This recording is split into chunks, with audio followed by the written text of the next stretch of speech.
What's happening, folks? Today's episode of Roadie Free Radio is brought to you in part by Boulevard Carroll Entertainment Production Services based in New York, New Jersey, and DC. These guys are one of the largest full-service production companies in the U.S. They do event production, rehearsals, backline, audio, video, pro audio, sales, and design. In the heart of New York City alone, they've got a 17,500 square foot production and rehearsal facility. If you're an artist looking to take advantage of these services or a tech who's looking to partner up with an extraordinary team, head over to boulevardcarroll.com today and check them out. What's happening, roadies? This is Lisa Affentella. This is Ryan Phillip George. What's happening, roadies? This is Jessica Sanders, and you're listening to Roadie Free Radio. What's up, roadies?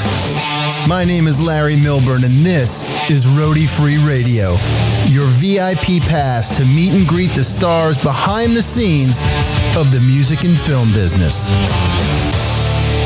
All right, what's happening, roadies? Welcome back to Roadie Free Radio, episode number 154. My guest today is lighting designer, lighting tech, Jessica Sanders, all the way from Nashville, Tennessee. This is episode 154. Like I mentioned, I am coming at you from a barn in Northwest Connecticut, and my name is Larry Milburn. Thank you for tuning in. Thank you for joining us. If this is your first time here at Roadie Free Radio, we welcome you with open arms. Woo! How you guys doing? First couple of weeks of the new year is off and running. I got to give a shout out to somebody's family. We had a passing in the Roadie Free Radio family this last week. Marty Greb, musician, multi-instrumentalist.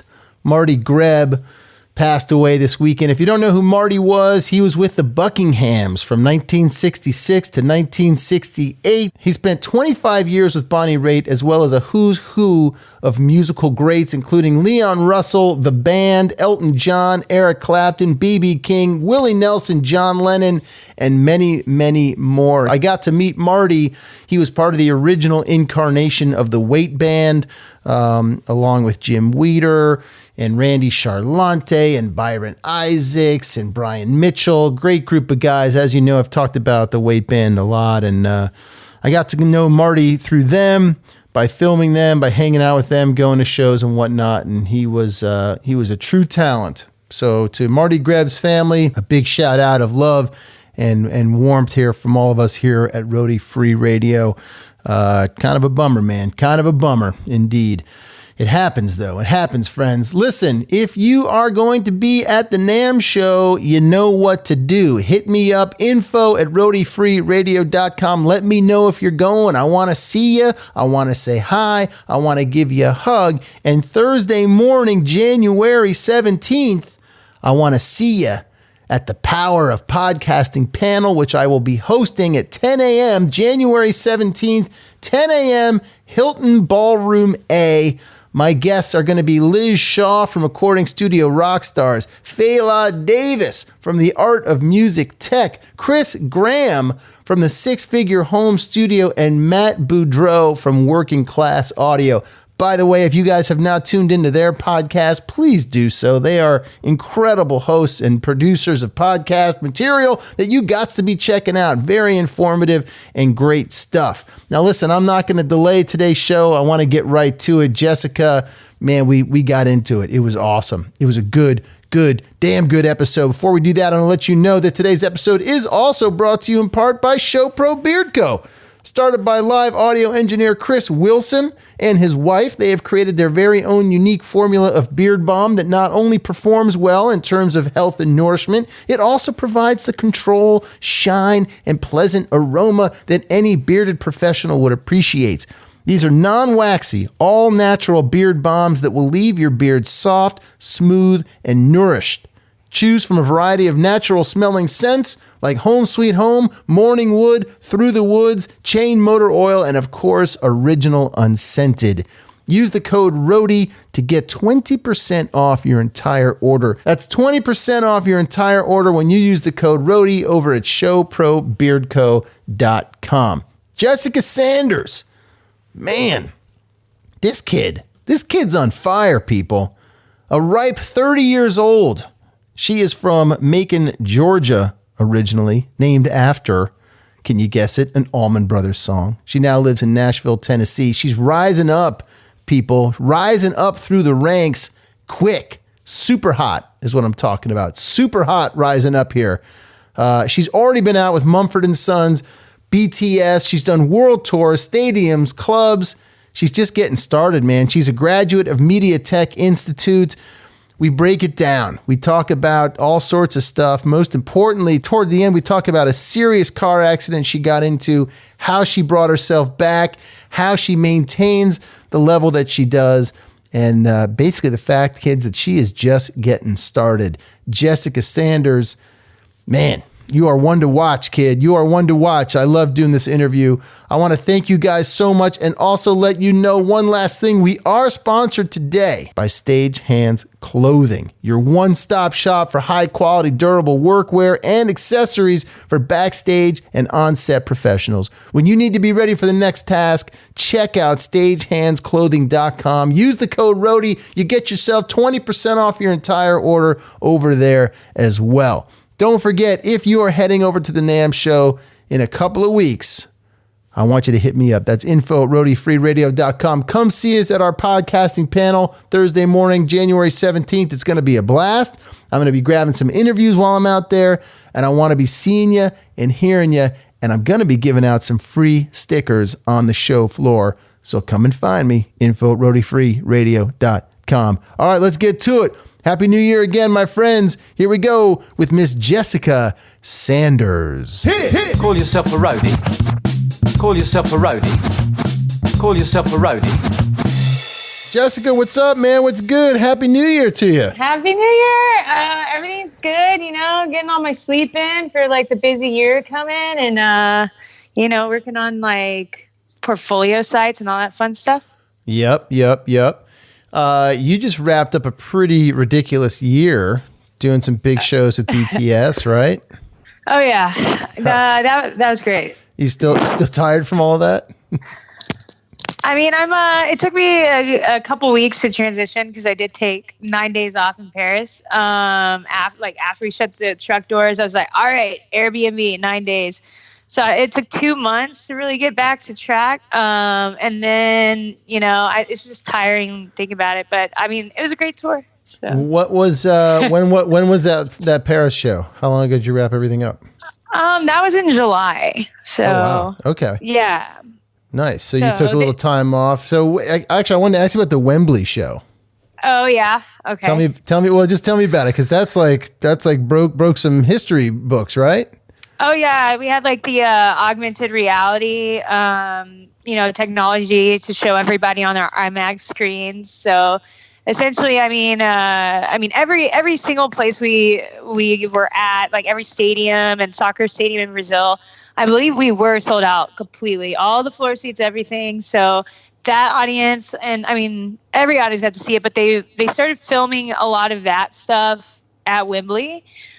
Which I was doing the Robo Spot beta test or whatever for Roby. We had like 32 of them on 4 towers to 16 controllers, which is like ridiculous. No one's ever done it. And so we were part of the team that kind of was like, hey, Roby, this is cool. How about we do this? Or how about we fix this? And so, I mean, that was one notable thing in the augmented reality. So, I mean, it was really cool just seeing all the new stuff that's coming out, like everything new and cool. Like I've said to everybody I talked to, it was out there. Like, wow. There wasn't anything new and cool that just wasn't there. Wow. That's awesome, man. So this was by far, I would say, like your biggest tour yet. Yeah. Yeah. I don't think anybody will ever be able to top that. I mean, I've heard rumors about some other stuff for this year, but it's just it's insane. I mean, I did a little bit of Metallica and stuff, and thought that was big, when I was younger in the stadium stuff, and when I did this, I was like, oh wow, but it helped me grow as a person. I mean, honestly.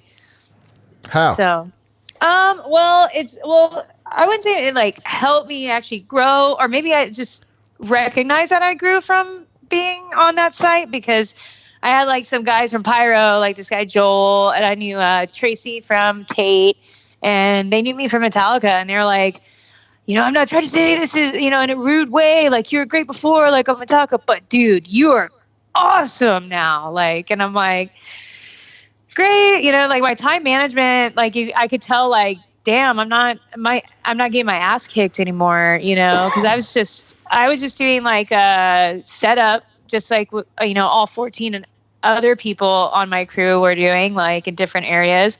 So I mean, I had 250 floor lights to orchestrate out, and then also the whole downstage, like truss. So the apron, the IMAG trusses, the blades, and the ladders on the side with the Roby BMFLs. So I had to get all that done. So I mean, there's like me, like I'm super cool. I can be super cool with my hands. So I'm like, yeah, okay, that's cool and all, but let's do this because we're gonna have a show and it's gonna be showtime. It's gotta happen. So I always try to, I had like my groove going by at least like this third show. Like I was like, all right, So you're not. How do I say this? I'm trying to say what I'm trying to say. You're young, is what I'm trying to say. Well, I'm 30. I turned 30 this year. Yeah. Okay, so all right, so good. You aged yourself. I didn't want to age you. I didn't want to out your age. You just aged yourself. Cool. Beautiful. So you're 30. Yeah. And you've accelerated pretty quick in the 10-ish years that you've been doing this. Particularly this last year, right? Well, it's like, this last year definitely like and especially that tour this fall, it just like catapulted me like to like uncharted territory I've never been to before. I mean, I've done like big one-offs, big festivals, big big-ish tours, but I mean, as far as the recognition that I've been getting and like people that know me or whatnot, like I didn't have as much of that before. So I mean, I've been building it constantly and being consistent, like with my work and my ethic and stuff. So what goes into that work ethic? Like, what do you attribute, this pretty quick rise and all this work and whatnot at this level? Yeah. I attribute it, honestly, I think a lot of it, I mean, I guess you could learn how to do that, but I honestly think it's something that's just like instilled in you. So, I mean, I've been out of my home since I was like 17, went to music school. My dad said I was crazy. He's like, what are you doing going to audio school? You can't use that. And so, I mean, my older brother set a great example for me and my twin sister. And basically we were like, we were never pampered anyway, but it's just like, we weren't given the chance, like the little padding period of like, oh yeah, you can live with us. And then you can, whatever. It was kind of like, okay, bye. Like when I was 16, I was getting a microwave for Christmas. Like that's for, when you move out. And so, I mean, my parents are great, but, so my dad always worked hard, and my mom, even though she's on disability, she's always been a hard worker, like volunteer for animal shelters and organizations. So it's like, I always kind of saw them and how they work. And so it always made me be like, well, I have to like keep going, have some motivation, do things. I can't just sit around.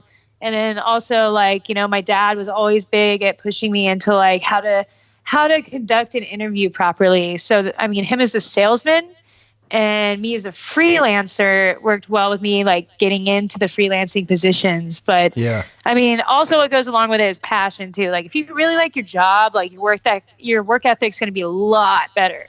Yeah. And time management goes into it too. So, right. So if I'm looking at a stack of resumes, right? 3-4 different candidates for a job, and you're one of them. What sets you apart? I think what sets me apart is I'm kind of, a lot of people would say this is a hindrance, but I really don't think so. I'm kind of varied in my skills and talents, you would say. I do work a lot in like LED as well, since it's like integrating with lighting. So I've gotten tours like the Simple Minds tour where they needed someone who could do lighting and video, just that's one thing. And some people even just look at the BTS and like, whoa, and ground control spot systems. I've learned a lot about the network and how to go about using those, which those are becoming the new, technology. Instead of having some guy up there messing up, we can take over at front of house if we need to. Yeah.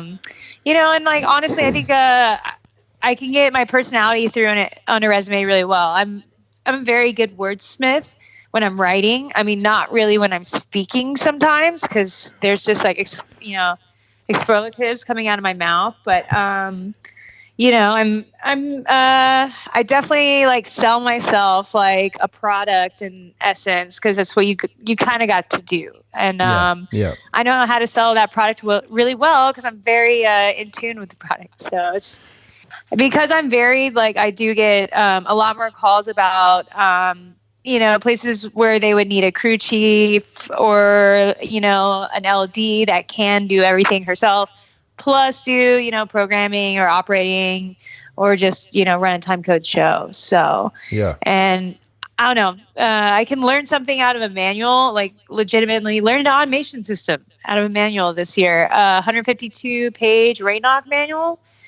Learned that in like 7 days and was like, no pressure, dude. You just learn an automation system. Just figure it out. I didn't ask for that though. Like they're like, oh, you're smart enough. You can figure it out. I'm like, oh, okay. What's your favorite part? I mean, you've been around the world now a couple times already. Yes, I have, but I haven't been to like Russia or like Asia, which I'm talking to somebody about maybe going to Asia sometime this year. Okay. All right. That'd be awesome, man. I've never been to Asia. I'd love to go. Me too. What's your favorite part of the day, show day?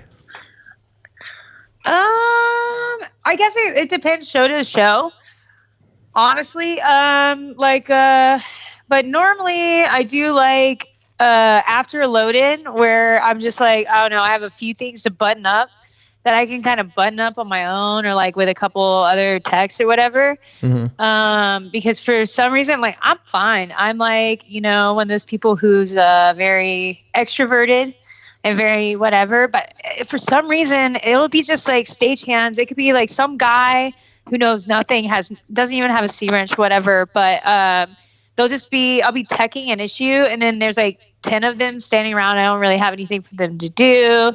No other departments need help, and they're just all standing around in a circle staring at me. And I'm like, hey guys, can you just go like stand over there or like chill out, go smoke them if you got them, because I can't do this.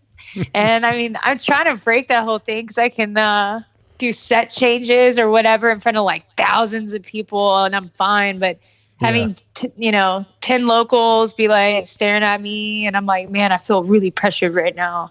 Yeah. So I like that non-pressured, like, oh, okay, let me just do these little things, troubleshoot this stuff, and then I can hang out, call my mom and dad or do whatever I need to do. So still pretty close with your folks? Yeah. I mean, I try to be, for sure. I try to call them like every day or every other day.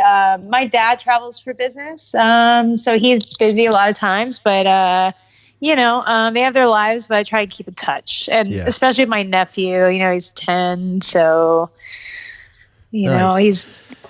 Now you started out in Macon, Georgia? I was born in Macon. Yes. Okay. I was named after an Allman Brother song. Dad's a huge fan, so music was very much part of my life. And then he made us move to Houston when I was a kid. And I thought, Texas, oh my gosh, like cowboys and dirt, like what is this? and then I got out there and it was more like we went from 2 acres of like kind of, country-esque land to like a suburb, and I'm like, where's like all the space? Like, where's the yard? But how was growing up in Houston? I actually think that I'm way more suited to grow up there, and I'm glad that I did, because I struggle to think what I would be doing right now if I was like still from Warner Robins or Macon, Georgia, and I try and think, I'd be a lawyer right now. But or go to Mercer University for robotics, whatever. But Yeah, it's I think Houston was very instrumental in like kind of helping me grow creatively. I hung out with all like the guys in the bands, and I got really into recording and audio because of my friend Tom, who was going to school, and I'd gone to the studio with him quite a bit, and it just like really intrigued me, even though I had never like touched like really awesome gear or anything like that. I'd been like recording, karaoke sessions with my sister when I was a little girl and stuff like that. But I decided like I want to go here with my Texas grant to go to college. All my friends kind of like really cheered me on, and then I got into the workings of what I have today because of my friends, because I was friends with some riggers, and I had no idea what rigging even was. I was like, right. I know they do something. So you went to audio school first? Yes, I did. And you thought you were going to do live sound or you were going to do studio stuff? You didn't really know? Well, I really, really, really enjoyed the live sound reinforcement course that I took. It was like with a dude named Jacob Better. He's super awesome guy. So I went around, like we got to go around to all the venues, and I thought I liked the studio stuff more, but I'm like, dude, I don't have to hear the same word over and over and over for maybe an hour or whatever. So I had a lot of fun doing that, and I'm like, I really want to work in a club. As before I was like, I want to be like Dr. Dre in the studio, and like get my Bentley up here, like where's my hot fudge sundae I asked for an hour ago? You're fired. Life's a lot different now, isn't it? Oh, yeah. I mean, I get my own hot fudge sundae, so. That's right. Well, no, it sounds like you got someone bringing you coffee, though. Oh, yeah. I mean, that was Uber, so, like, Someone Ubered you a coffee?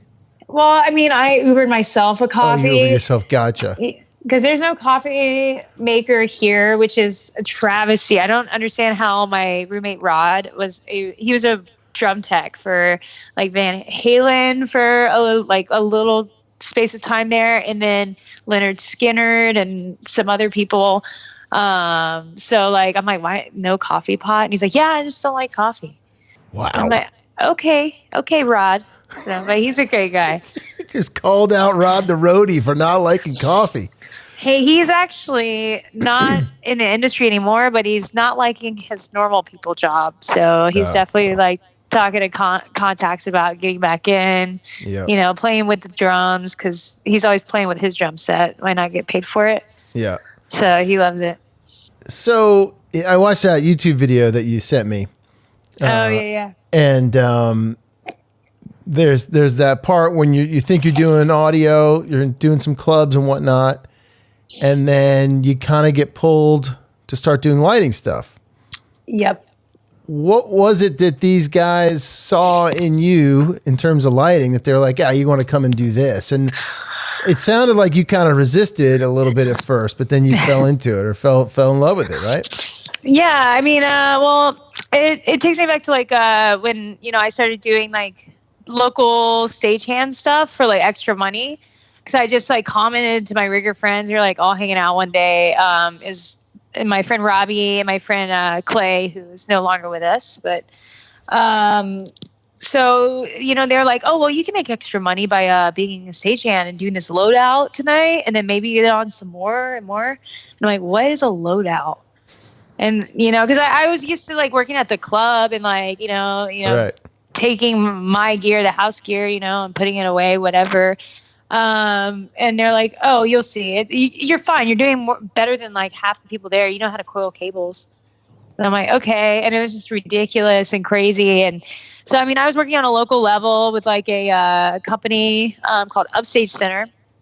And I mean, it was definitely, I like to attribute like how I grew up as more like a boot camp style, like, setting, just not in the sense that they are like too harsh, but yeah, I mean, it was one of those things where it's not like the union where, they get a lot of like, they get a lot of incentives to work for them, other than the company that I was working for. But I'm glad that I was there and, you know, had to, you know, experience like, oh man, you know, I just, and being poor and just be like, I just have to do it for money.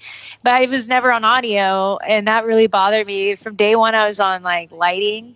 And I'm like, but why? And it was just all because of like mean girl stuff going on. Like, you know, some chick that I actually got hazed getting into the industry and tools thrown at me and everything. And the owners of the company actually like ended up squashing that and like taking care of that, because I finally went to them and I'm like, dude, I just come to work. And they were like, absolutely. And we appreciate you. They did address that, which is amazing. And so I kept on keeping on and ended up going to James Thomas Productions, which Chris Schumann is actually an amazing individual. Love that guy to death. And that's where I was traveling all over the country. So I saw a lot of guys all the time. Like that's where I got my pyro certification. Just by helping some pyro dude who was like super angry that none of the guys sitting around wanted to help him, like run some cryo lines. I'm like, hey, I'm not doing anything. You know, and so you get a lot of opportunities when people see you a lot, or they see that you make initiative. You know, people are like, oh, wow. I mean, especially with pyro, though, you know, they're kind of like, hey, you got a felony? I'm like, no, you're hired. So, I mean, lighting, it was kind of one of those things that it became part of the motions, because I noticed that there was a pattern there. Like some people I know that are still stagehands or whatever, they're cool with being just stagehands. But I noticed from show to show, like, okay, this show is like the same as every show, like same kind of steps that we have to take, but different configurations. So I kind of noticed that. And I mean, I didn't know a lot of like the, you know, the real in-depth knowledge as far as lighting is concerned. I didn't know how to balance 3-phase, how to do any of that. I just knew like, okay, 6 of those lights you cannot put in that circuit just because of, you know, science. So, you know, the guys saw that. This stuff comes easy to you, huh? The technical stuff. Did it always when you were a kid? Like when you were a kid, and does your twin sister have the same capacity or no? You know, like my sister, she doesn't really have that capacity. I mean, not really, but me, yeah, I've always been interested in, I had like a GeoCity site, you know, GeoCity is the free hosting by Google a long time ago, and like Angel Fire and all that. I was building websites, like learning HTML code and all that stuff as a kid. So, I mean, technology really intrigued me and stuff. And I got in trouble quite a bit, like taking things apart when I was a child, you know? So, like, you know, tape deck, okay, I'm going to tear this apart. And then my mom's like, what are you doing? You know? So I did. Tearing it apart with the with the idea to, like, figure out how the thing works? And then put it back together, or just like... Or some mad scientist idea that I thought that, oh, maybe if I do this and this will happen, and like not even knowing anything about engineering or how, you know, how it really works. You know, I was an inventive kid, you know, so. Yeah. And it sounds like a good outlet for you. Like and it was always audio based. So, I mean, I always liked, you know, karaoke machines. Like, I love doing that, or recording my own stuff to cassette. You know, pause and record, or play and record. Make my own mixes and nonsense like that. So even figuring out little concepts about sound as a child by if I do this, then I'll accomplish this. You know, so I've always been really into tech, and so is my nephew. Actually, it's like. He kind of looks like I did as a kid, and then and now he's like into like video animation on his iPad, and I mean he's good. He has like 1,000 YouTube viewers on like one of his videos about Minecraft. I'm like, dude, that's more than I have on any of my stuff. Yeah, me too. He's a celebrity. That's pretty damn good. That's awesome. Yeah. So tell me about, because I know you've mentioned it in a couple different places, some of the mentors you've had and people that have looked out for you and brought you along. Oh yeah. So like my definitely like my main mentor that's always kind of been there for me and still is my buddy Kevin. Roman, and what he's been instrumental because once I decided like, okay, I'm going to focus on this lighting thing because I had gotten the taste of like I met Frost Lighting at one of the Super Bowls. They always do tailgate, whatever, and I had Dan Schenk as one of my my leads, but he was actually like one of the main production guys for the tailgate party, and we were stuck doing these like stupid like nets or whatever, and I ended up like taking his expectations and exceeding them, and basically telling PPW, their clients, like, because he had no golf cart and like barely could get a radio. So it's funny that like, you know, he'd have to walk everywhere. And we're waiting on power, and PPW is like, where's your lead? I'm like, you know, when he's not here, I'm him. So like, if you have that, can you please drop it off? And then, oh, okay. So I mean, that got around. I was like, man, I'm gonna get fired. But I'm honestly like just sick of waiting around, you know, as a stagehand. And that actually got me far. And I got a loadout done.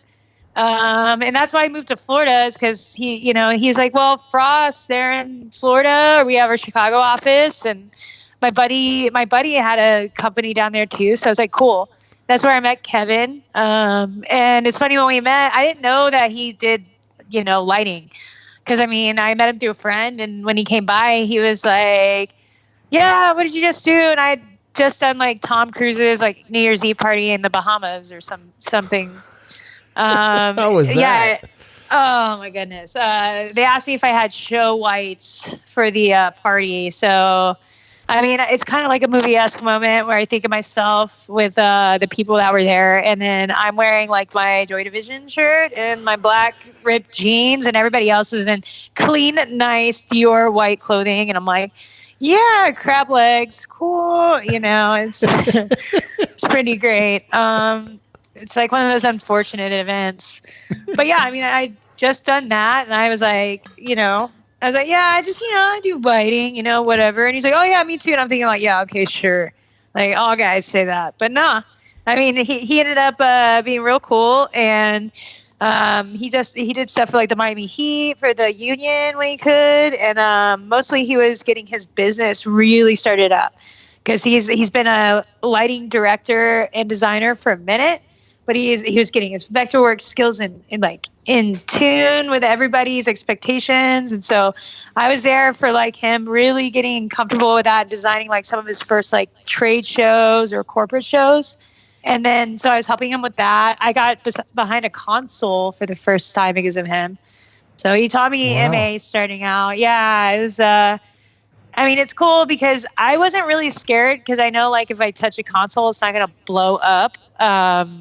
Because he's like, wow, you're really comfortable like doing this after I showed you, how to patch and just like basic stuff. And I was like, well, yeah, I mean, I used to mess with a 72 like channel SSL G Plus series board. So this is nothing.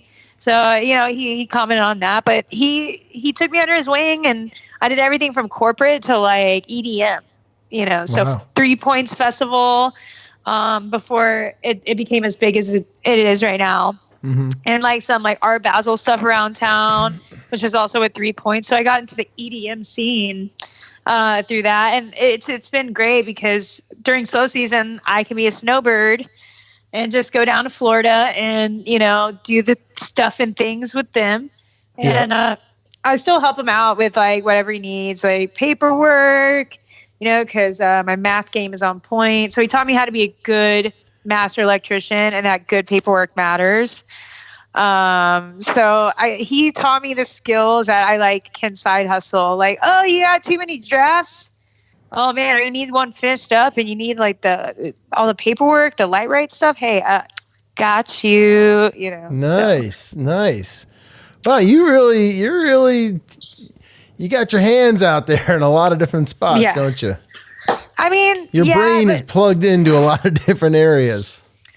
Yeah, and like, what I think is cool is I just read this article on Elon Musk. I'm no Elon Musk, by the way. I'm not going to like design a reusable rocket ship that we can all like fly to Mars on. But, not like yet. what they were talking. Not yet, you're not. Oh my goodness. Nah, I'm not. I'm no Elon. But what they were talking about, the way he thinks and how he's different from others, is the fact that he has adaptability. So he can take any skill that he's learned in any area and kind of apply it to things that are similar. And, like there's a lot of people that are very much into like hardcore specialization. Like you have to specialize in this one thing. And I mean, I can agree, I guess, but for me, like, why tell me that like, oh, you're not hireable because you could do all this stuff and then apply it elsewhere? Because it's kind of like inherent. If it's just in my nature and the way my mind works to do that, that's how I learn and that's how I do things. I don't just learn one skill in college and then that's all I got. I think knowledge is definitely a thing that we keep working on as being just human beings and people on this earth, and especially in this industry. And then, just always learning. I mean, I'm continually reading up on gear or concepts or what have you. And then I have other stuff I like to read. How do you, speaking of that other stuff you like to read, like how do you, sort of keep your sanity out on the road? How do you take care of yourself? All that good stuff. Well, it's cool because like, maybe you don't take care of yourself out there.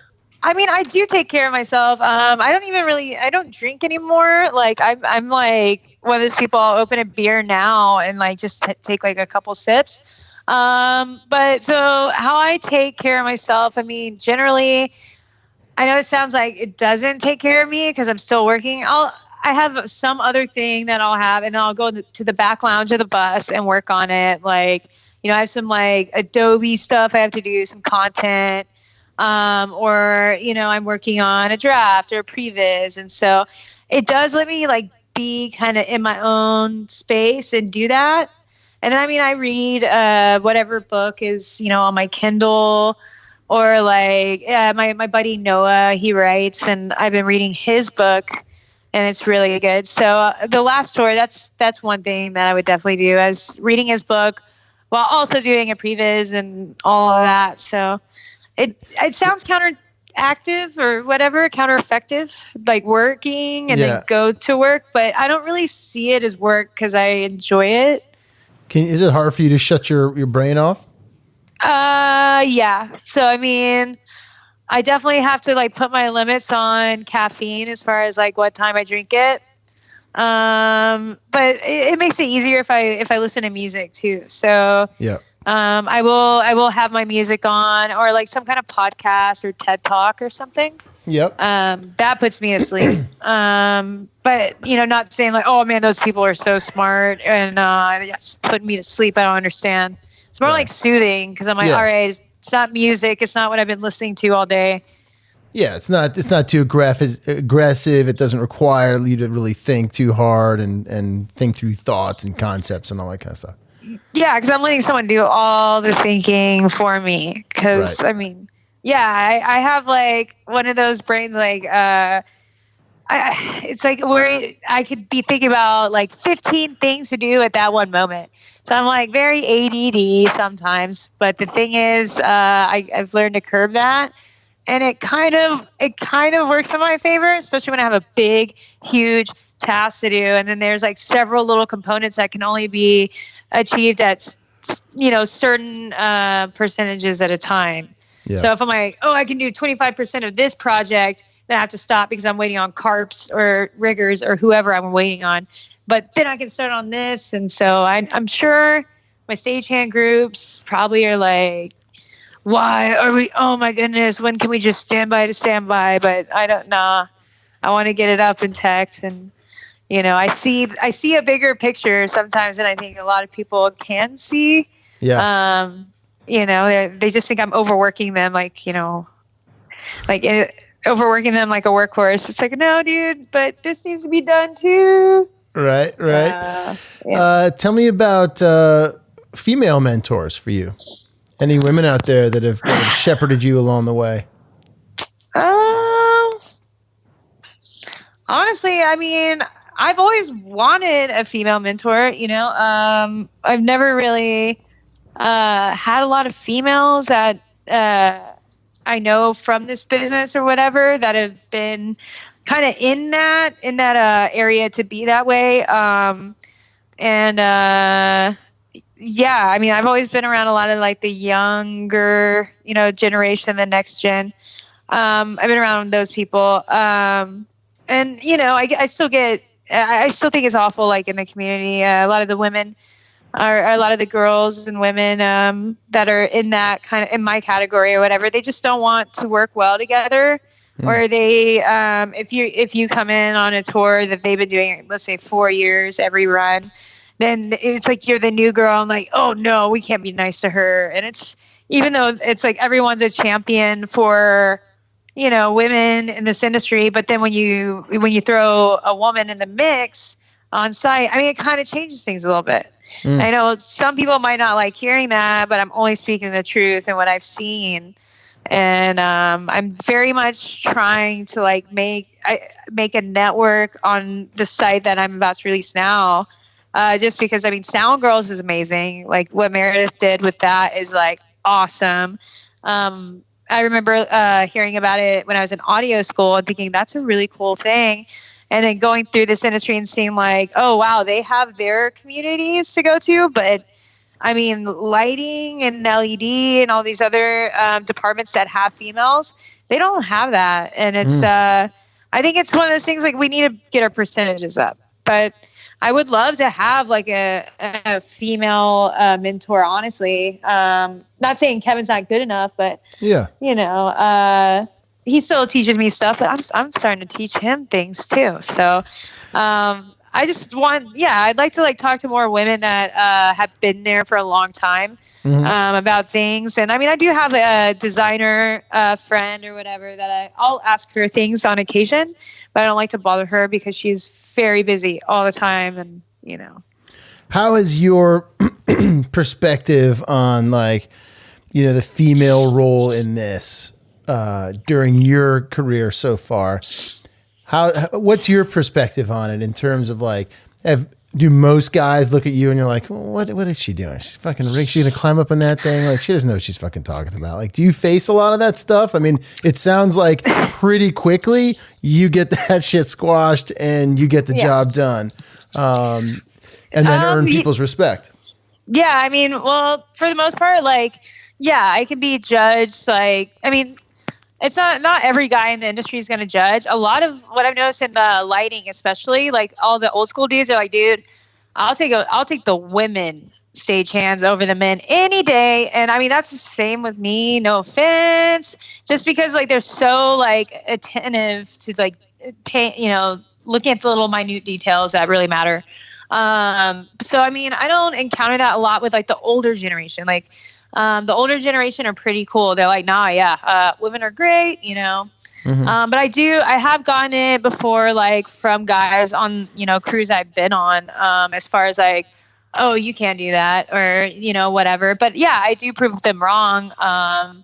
Or there's a thing like, if you know too much, then you're disliked. Like if like, I don't know, somebody's doing, this job on a crew and I'm doing this other job and we're on the same team and it's like I know what they know plus I might know a little bit more or I might have a good idea and then that's when I become Hermione Granger and then I just piss everybody off and it's just like let's just hate Jessica campaign and it's fine like the way I see it is I love my job and whatever and I make the people that are the top dogs. I make them happy and I make like my crew chiefs happy when I'm in that whole ordeal. So to me, I'm like, I ain't here to make friends. Like, like I'll be like, I'll just go with audio to dinner. I don't need you or, I don't need you. I'll go out with cars.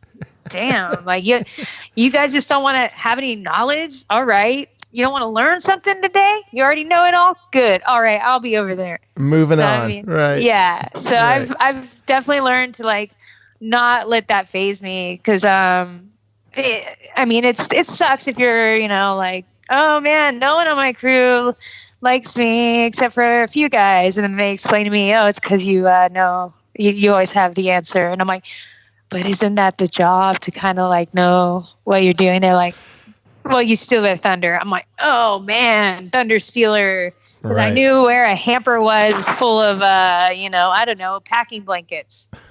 They're like, damn it, that was my time to shine. And you took it, Jessica. Yeah. You're just too damn smart. You're too damn smart. You pay attention way too well. Too well. So.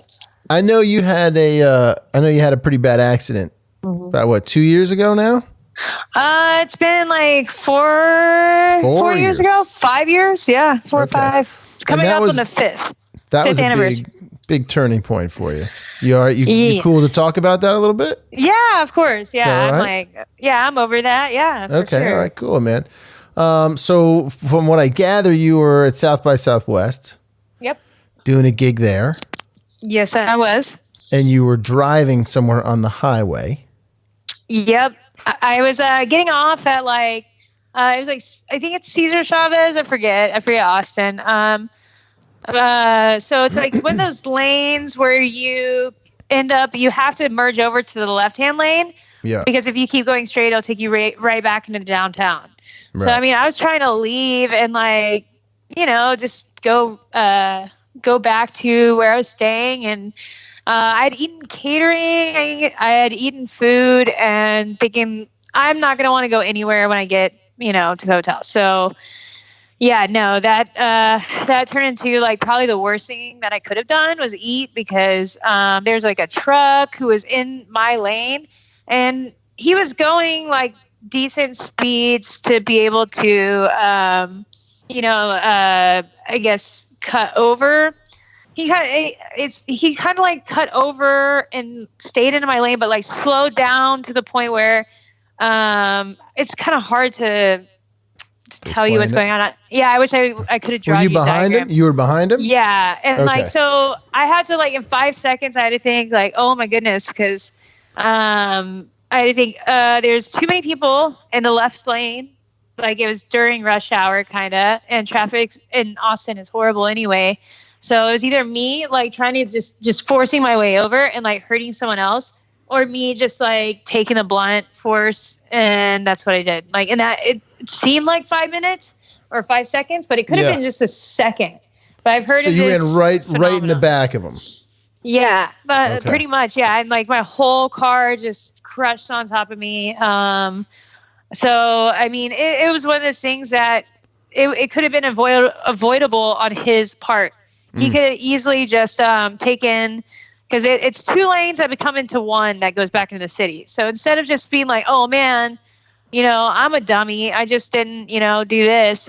He just went ahead and did what, is in everybody's nightmares. And so I had to deal with that. And it was pretty scary just waking up like kind of coherent, but, having my car on top of me.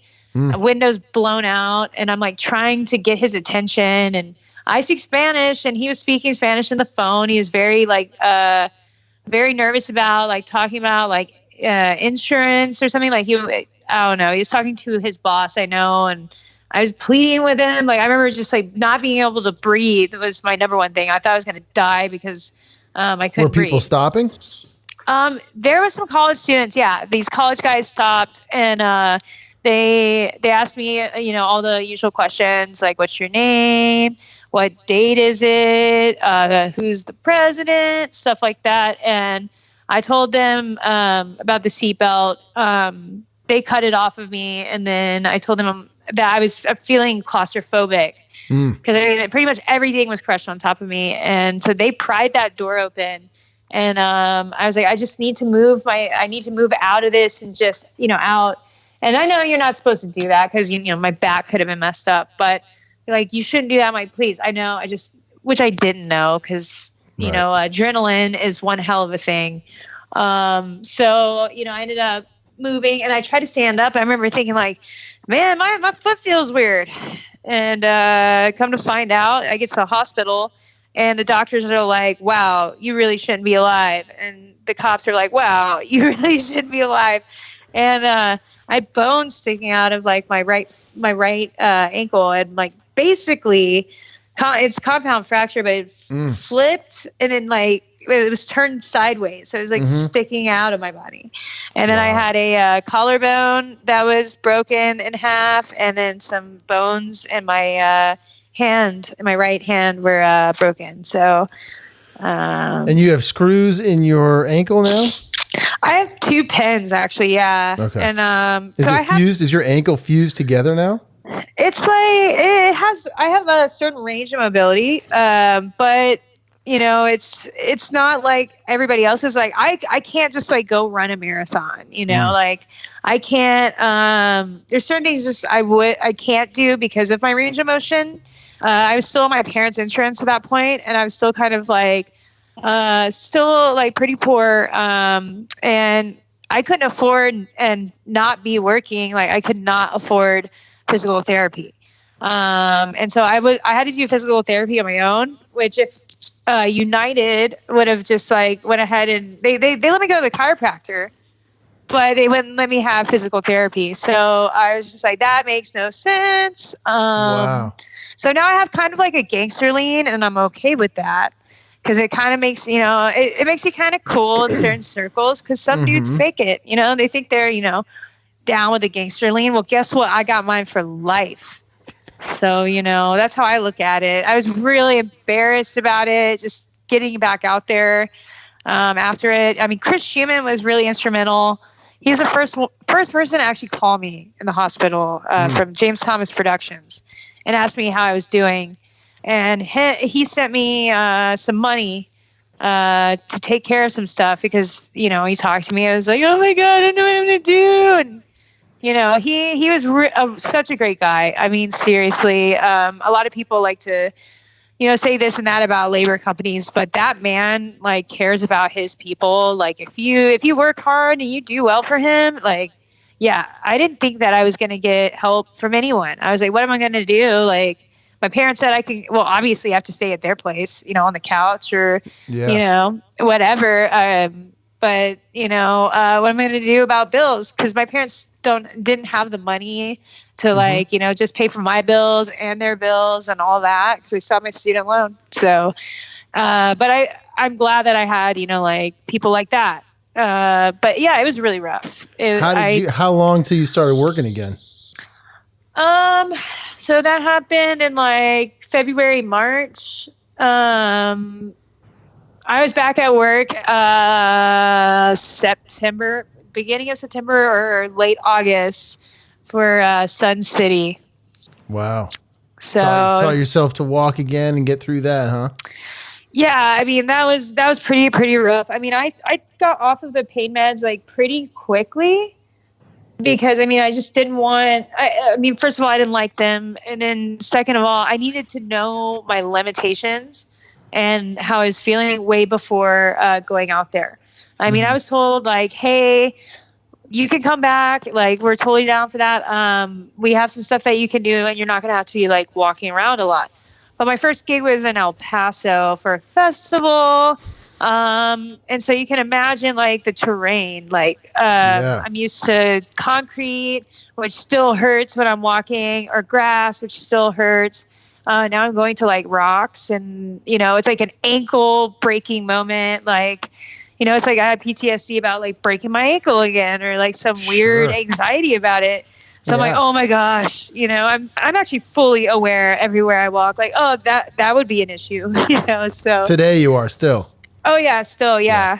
But it doesn't affect my work at all. I mean, people don't even notice now until, I don't know. It's like if I work like a really long day, like let's say I'm on my feet for 12 hours. Yeah, I'm going to be walking like a G. And so once people notice, how do you feel in the morning? How do you feel in the morning when you wake up? I get up a little earlier after days where I've worked for a very long time, which is like every tour generally, except for when you get those sweet theater gigs. So I'll wake up like maybe 30 minutes extra before then just to get myself started walking because it'll lock up a little bit even during the day, like the work day, if I sit down for too long. And so I'll start limping a little bit and then I'll go back, you know, to my normal gait, which isn't... Your pimp strut. You got a G stance and a pimp strut. Yeah, so it's like I just exude, confidence and like, yeah, I'm supposed to be here. So it works out. That's incredible. I mean, what a frightening, horrible thing to go through. Yeah. And you came away, you came out of it. It sounds like, obviously there was some darkness in there. Why wouldn't there be? Yeah. But you've come out of it and I know used the power of music to get you through and whatnot. So, good for you on that and all the best for your foot. I was asking and I was interested in that part, not only because of the accident, just what that does to somebody who's sort of on the rise and then you set back and you got to get back. Yeah. But I just recently went through ankle surgery myself. And my next option, if it doesn't work, is fusion or ankle replacement. Woo. And I literally a week ago got my boot off. Oh, okay. So now I'm sort of walking around, but like, I don't have a pin or anything in there now, but like, in the morning, that's why I ask in the mornings. Cause like in the mornings, man, that's the worst, right? It's just like, you wake up. Yeah. It's pretty rough. I mean, I still have it even today, but I mean, I know some people are like, oh, well, I broke my ankle this one time and mine works fine. I'm like, well, that's good for you. Right. Cause yours wasn't sideways.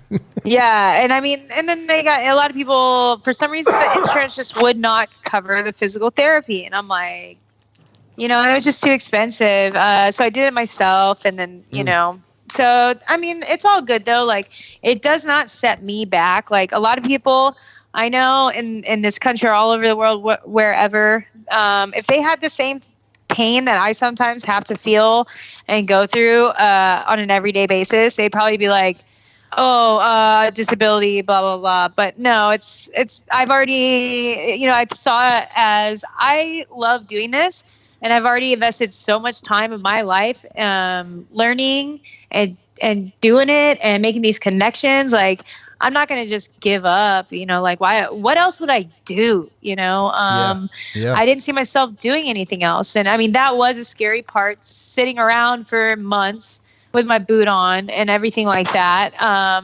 Thinking, well, am I ever going to get to go back? Will I ever be able to climb again? Because like my department requires a lot of climbing. And then I used to rig as well. So it's like, what am I going to do if I can't do that? What if my life isn't the same? And I had all those thoughts, and sure. I'm glad that I've just like, I've persevered and like, I use it to my advantage on occasion because people will be like, oh man, my feet hurt. Let me just sit down. It's been 2 hours. I'm like, if the girl with the limp or the pimp limp is like walking around, I think, you can be walking around too. So, I used to be very, very weird about it. Cause I'm like, I walk funny, but now I'm just like, I don't care. Right. You've had a little bit of downtime, yes. Not much. Yes. What are your hopes and dreams for 2020? What's out there for you? Okay. For 2020, I'm really hoping, honestly, I mean, I don't know, keep progressing in my field, of course. I want to do especially more drafting and more previs, like I've been allotted to do, which is great. That's a lot of fun. So I'm looking at more of doing some of that. And I have a guy in town I've been working with, and he's been giving me a lot of that stuff to do. So more of that, and just like, honestly, like anywhere that will take me to like a good place. So, and in a good place, I mean like, just something, sorry, plane. It's all good. There's perks and downsides of living next to the airport. That's right. So, I mean, like, I really just would like to go just with any crew, if I have to be a tech, anything that I can, like, learn as far as some of the new, like, augmented reality stuff. I'm down to do that. So, I mean, every year is kind of the same with me. Just as long as I keep moving forward and keep progressing and keep learning, in this industry, I'm cool. I want to get like more of the design stuff, only because it's like I do need to get off of this ankle, like preferably within within 10 years, like that's my 10-year goal, is to like have that established so that I don't like kill myself as far as like my ankle is concerned. But right now, I mean, I'm still good. So, I mean, I'm just up for any opportunity and growing as a person, and, you know, setting those goals for myself, and then achieving what I've already set for myself personally. Because I don't let anybody else set the goals for myself, you know, and nobody else should either. Yeah. They should always set their own. And it shouldn't be just, I've already reached my goal, so I'm like chilling right now. No, you should like continually have those goals or records or whatever that you want to break, even if it seems stupid to everybody else. So, Jessica Sanders, I don't know, man. On that note, that's a pretty good bar to set for 2020. Yeah, I mean, yeah, and then to also get my domain flipping / hosting thing, you know, going. So, you know, I'm not putting too much money in the stock market. Domains, guys, get them. Grab your domains while you can. The web is forever. That's awesome. Jessica, I really, really appreciate you taking the time, coming on the show with us here, kicking off the new year. Yeah. And, me too. Thanks. I wish you the best out there, and hope to see you at some venue someday. Oh, you will. And thank you so much for having me on, and I enjoy your show. Big fan. Good. Thank you. Yeah. Thank you. All right, cool. All right, guys, there you go. Jessica, thank you so much for coming on the show and sharing your tale with me and the world. I can't thank you enough. You are definitely one to watch. Guys, stay tuned next week for episode 155. During the week, you can follow us at Twitter, Facebook, Instagram, SoundCloud, iTunes, Google Podcasts, YouTube, and Spotify, all as Roadie Free Radio. Check out the website, roadiefreeradio.com, and send me a note, because you know I want to hear from you. That's info@roadiefreeradio.com. And my friends, in the meantime, y'all be safe out there.